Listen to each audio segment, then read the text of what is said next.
Oke, halo anak-anak, jumpa lagi dengan Mr. Yohan. Kali ini Mr. Yohan akan mengajak anak-anak untuk bersama-sama belajar di subtema 2 pembelajaran 5 dan 6. Nah, di sini kita akan belajar tentang memperagakan gerak tari dengan pola lantai. Terus kita belajar tentang menyimpulkan isi iklan. Kita belajar tentang zat-zat campuran, ya, serta penyusunnya.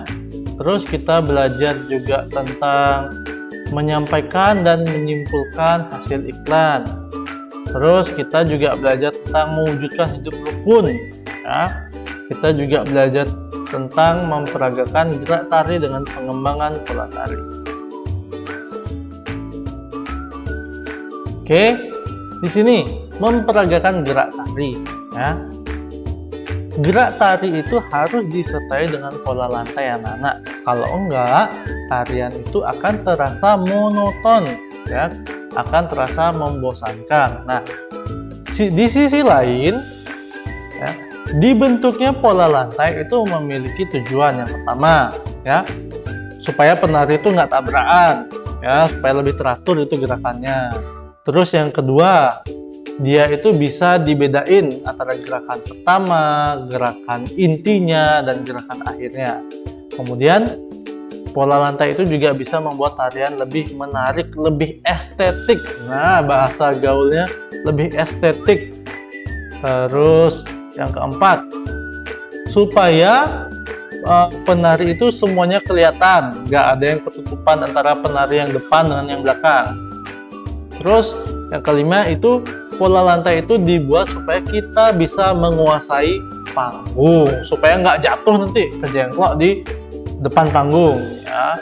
Itu adalah tujuan dari pola lantai. Di sini kita bisa lihat, kalau dia mengikuti pola lantai, pasti semua kelihatan dan pasti semua teratur. Lebih bagus dia kelihatan lebih rapi. Nah, contohnya saja waktu anak-anak lomba dulu. Sebelum pandemi ini kan kita pernah lomba kelas, yang lomba yel-yel. Itu kan pasti Miss dan Misternya mengajak anak-anak untuk membuat sebuah formasi. Formasi itulah yang disebut pola lantai. Seperti itu anak-anak contohnya. Oke. Kemudian kita akan menyimpulkan isi iklan. Nah, untuk menyimpulkan isi iklan, hal yang harus kita lakukan, ya, adalah mencermati iklan tersebut. Nggak boleh baca iklannya itu setengah-setengah, ya. Simpulan isi iklan itu harus sesuai dengan apa yang kita lihat. Nggak boleh kalau iklannya bilang tentang sirup, kita bahasnya tentang extra jos, atau kita bahasnya tentang teh gelas, teh pucuk, dan lain-lain. Pokoknya apa yang kita simpulkan, ya, dan apa yang ada di iklan itu harus sama. Nah, begitu anak-anak, ya. Jadi kita harus membaca iklan itu, mengamati dengan seksama. Terus kita harus tahu informasi pentingnya itu apa, tahu kata kunci iklannya itu apa, tahu slogannya iklan itu apa. Nah, nanti baru kita akan rangkai ke dalam suatu kata-kata, ya. Selanjutnya kita akan belajar tentang zat campuran berdasarkan penyusunnya. Oke, di sini Mister punya gambar jus jambu dan Mister punya gambar larutan gula. Nah, bisa nggak anak-anak lihat bedanya?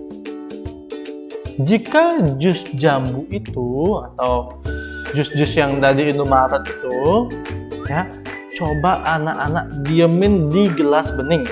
Nah, coba diemin di gelas bening. Apa yang terjadi? Dia akan mengendap. Belum sampai situ aja. Coba jika kita saring jus itu. Nah, kita saring, kemudian kita lihat apa yang ada di saringan itu. Pasti dia ada ampas-ampas atau sisa-sisa jambu yang masih ada di penyaringan. Oleh karena itu, ya, kita dapat menyebut jus jambu itu adalah campuran heterogen. Kenapa?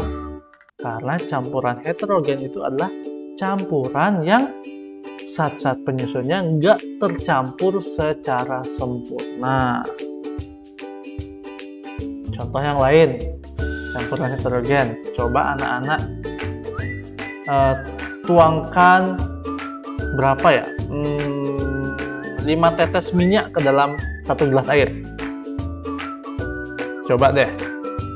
Pasti dia tidak akan menyatu dengan sempurna. Pasti minyaknya itu ada di atasnya. Nah, itu makanya dia disebut campuran heterogen. Lain halnya kalau dia larutan gula. Anak-anak pernah nggak beli es gula?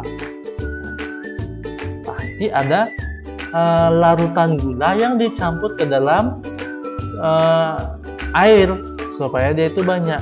Kemudian diaduk sama dagangnya. Kita lihat beberapa menit.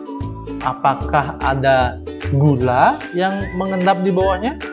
Ataukah ada gula yang belum tercampur secara rata? Oh, juga jelas enggak. Karena zat-zat penyusun larutan gula tersebut dia tersusun dan tercampur secara sempurna dan menjadi satu dengan air itu.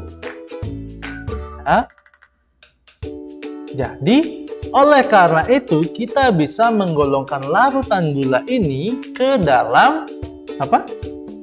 Ke dalam campuran homogen. Nah, sudah jelas ya. Kalau yang masih ada endapannya itu campuran heterogen. Kalau yang tercampur secara rata campuran homogen. Ya. Oke. Kita lanjut, sekarang kita akan menyampaikan dan menyimpulkan isi iklan. Ya, menyimpulkan isi iklan itu artinya kita berbicara dengan bahasa sendiri dan menguraikan iklan yang kita lihat. Ya. Di iklan itu kita harus mencermati gambar, narasi, ya, serta materi iklan yang disajikan. Nah, menyampaikan iklan kembali itu gampang kok, gampang banget. Ya, yang penting kita tahu iklan itu berbicara apa, slogannya apa, terus hal-hal yang menarik dalamnya apa. Tapi kalau kalian menyampaikan iklan harus dengan bahasa yang santun, ya, harus memiliki percaya diri yang baik dan suara yang jelas. Ya, kalau suaranya nggak jelas nggak sama orang dengar. Ya, kemudian pemilihan kata-katanya harus interaktif dan tidak bertele-tele, ya, muter-muter dulu ke ujung bumi baru sampai ke intinya. Nanti orangnya bingung kalian ngomong apa. Oh, iklan apa itu? Itu loh iklan yang gini gitu. Oh, nggak akan ngerti. Kalau kalian menyampaikan, oh tadi iklannya ada slogan gini, cintai ususmu setiap hari.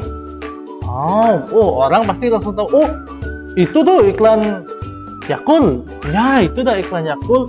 Katanya si Raffi Ahmad tuh gini loh Yakult tuh. Oh, begitu. Jadinya kan orang jelas. Nah, jadinya gampang dipahami orang lain dan kita menyampaikannya dengan baik. Tuh. Nah, sekarang Mister mau tanya, apa arti toleransi untuk kalian? Kita tahu Indonesia itu negara yang besar, negara yang banyak banget suku, agama, dan rasnya. Oleh karena itu, negara Indonesia itu dibilang negara majemuk, ya, karena banyak banget komponen-komponen agama, suku, dan ras yang ada di dalamnya. Oleh karena banyaknya komponen itu, kita memerlukan suatu sikap toleransi. Ya, toleransi itu kita gunakan apa? Supaya kita bisa hidup rukun, ya, bisa menghargai satu dengan yang lainnya. Ya. Nah, kerukunan ini, ya, bisa terwujud apabila kita bisa membiasakan diri berperilaku terpuji. Terpuji itu gimana maksudnya? Kita bisa menghormati orang lain, menghargai orang lain, menyayangi, tolong menolong, memiliki rasa empati, ya, tidak bertahan dengan pendapat sendiri. Contohnya ini, sekarang lagi bulan puasa, kalian memiliki teman yang beragama Muslim. Nah, kalau kalian makan dan minum di depannya, itu merupakan tindakan yang tidak terpuji karena dia itu sedang melaksanakan ibadah dan kita ngeganggu. Ya, itu nggak baik. Itu contohnya di lingkungan masyarakat.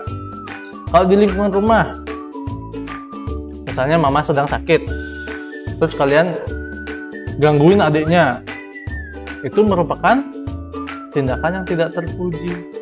Kalau di lingkungan sekolah, ya, kalian ini misalnya mister tugaskan nih, kelompok ini kerjakan bagian A, satu kelompok itu ada yang nggak ngerjain, ya, itu merupakan tindakan yang nggak terpuji. Ya. Terus misalnya nih di jalan, kalian ngebut, lampu merah kalian terobos, itu merupakan tindakan yang tidak terpuji. Apabila kalian berhenti saat lampu merah, itu merupakan kegiatan atau sikap yang terpuji. Seperti itu, anak-anak. Ya, jadi harus dilakukan sifat yang terpuji. Ya, kalian pasti diajarkan oleh agama masing-masing melakukan sikap-sikap yang terpuji dan melaksanakannya di kehidupan sehari-hari. Nah, begitu anak-anak. Kemudian yang terakhir kita akan belajar memperagakan gerak tari dengan pengembangan pola tari. Dan jadi gerak tari itu sangat luas pengembangannya. Kalian bisa berekspresi dengan cara apapun, boleh sambil salto menarinya, boleh sambil guling-guling, ya.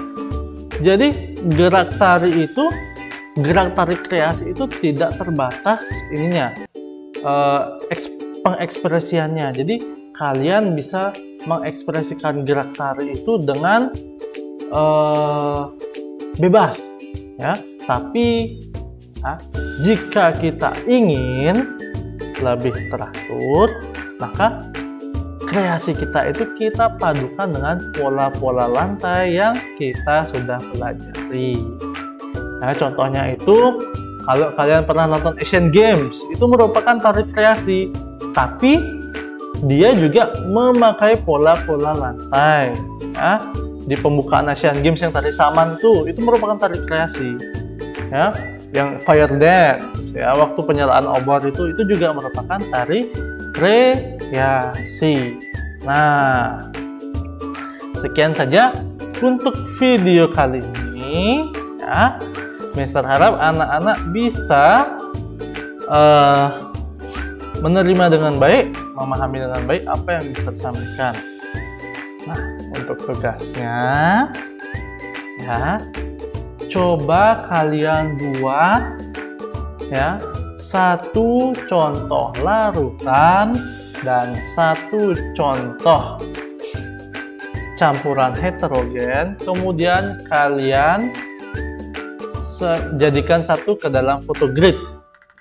Nanti kalian tulis bawahnya campuran homogen atau larutan dan campuran heterogen, ya. Nanti kirim ke Miss Maria atau Mr. Yohan, ya. Mister ingatkan, gunakan bahan-bahan yang ada di rumah kalian. Banyak kok, bisa campuran air gula, campuran teh, campuran air dengan pasir, ya. Itu bisa kalian lakukan, ya. Oke, sekian saja untuk video kali ini. Mister harap kalian masih tetap semangat mengikuti pembelajaran online ini, dan Mister harap juga kita akan segera bertemu di pembelajaran tatap muka. Terima kasih, Tuhan Yesus memberkati.